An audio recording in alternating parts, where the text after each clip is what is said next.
பூரண மதுவிலக்குக்காக கொஞ்சம் கொஞ்சமா நிறுத்திக்கிறதுக்காக இல்ல. இன்னொரு விஷயம் நம்முடைய மாநில தலைவர் டாக்டர் தமிழிசை சவுந்தரராஜன் சொல்லியிருக்கிறாங்க, பூரண மதுவிலக்கு தான் வேண்டும், அதுல மாற்றம் இல்லை. இன்னைக்கு கலைஞர் கருணாநிதி எடுத்திருக்கலாம் கையில, அதுல இருந்து பல ஆயிரம் கோடியை சம்பாதிச்சுக்கிட்டு இருக்கிற அந்த குடும்பத்திலிருந்து அவரு நானும் பூரண மதுவிலக்கை கொண்டு வருவேன் அப்படின்னு சொல்லுவார். ஆனா நீங்க எல்லாரும் கேட்க வேண்டியது என்னன்னா, அவர்கிட்ட இருக்கிற அந்த கம்பெனியெல்லாம் மூடிட்டு வந்து சொல்ல சொல்லுங்க. டாஸ்மார்க்கு கோட்டை கொடுத்தா ஓட்டு வாங்கி ஜெயிக்க வேண்டும் என்பதற்காக கோட்டை வீதி வீதியாக கடல் முழுக்க ஒவ்வொரு ஊரில் டாஸ்மார்க் உருவாக்கினாங்க. கலைஞர் கொண்டு வந்தாரு, கலைஞர் டிவின்னு கொண்டு வந்தாரு, அவரை காட்டுறதுக்காக கலைஞர் டிவி கொண்டு வந்தாரு.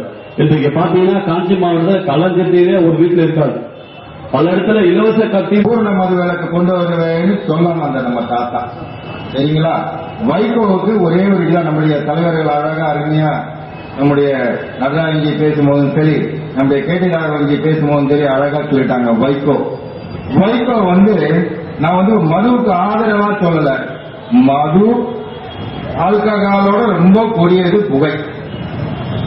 புகைய முதல்ல தடுக்கணும். மது குடிக்கிறவங்களோட குடிதான் விடும்.